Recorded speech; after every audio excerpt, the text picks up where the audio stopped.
Shifting gears now from the cloud to the car. Known auto enthusiast Jay Leno isn't afraid to throw down about the cars he loves, and he said something surprising about Tesla. Joining us now is our correspondent for autos, Pras Subramanian. Pras, you're just rubbing elbows with everybody in the auto industry. Yeah, I was in LA for a little bit, just had some fun. But, that's right. I had the chance to visit Jay at his garage.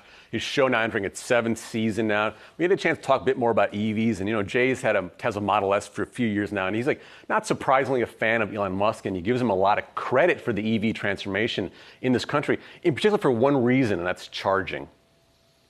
He started building the infrastructure almost at the exact time he started building the car. So when the car debuted, you could drive LA to San Francisco, and now you can go anywhere in the country. I mean, you see a lot of other automakers get in the EV market.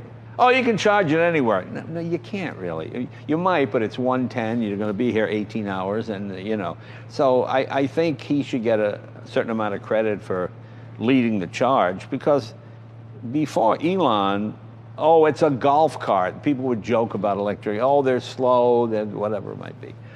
So I give him a lot of credit for it.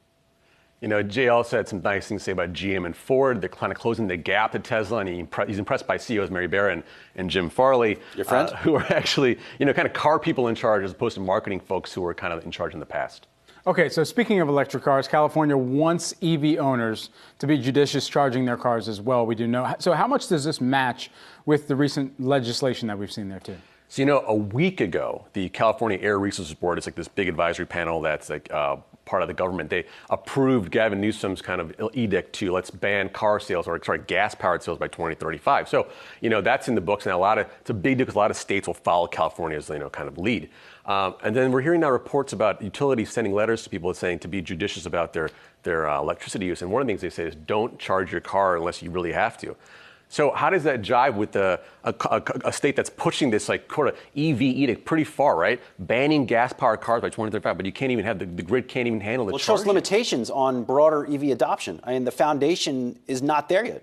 It's not there yet. If I want to drive my gas car, I just go to the gas station, fill it up. Yeah, Jay Leno's talking about charging, right? That's still a problem. And then now you're telling me you don't have literally juice in the grid. So I think maybe they'll add more kind of green power, solar, hydroelectric. They really got to beef up that grid because, if all these California drivers go electric, it's going to be a major problem for the grid.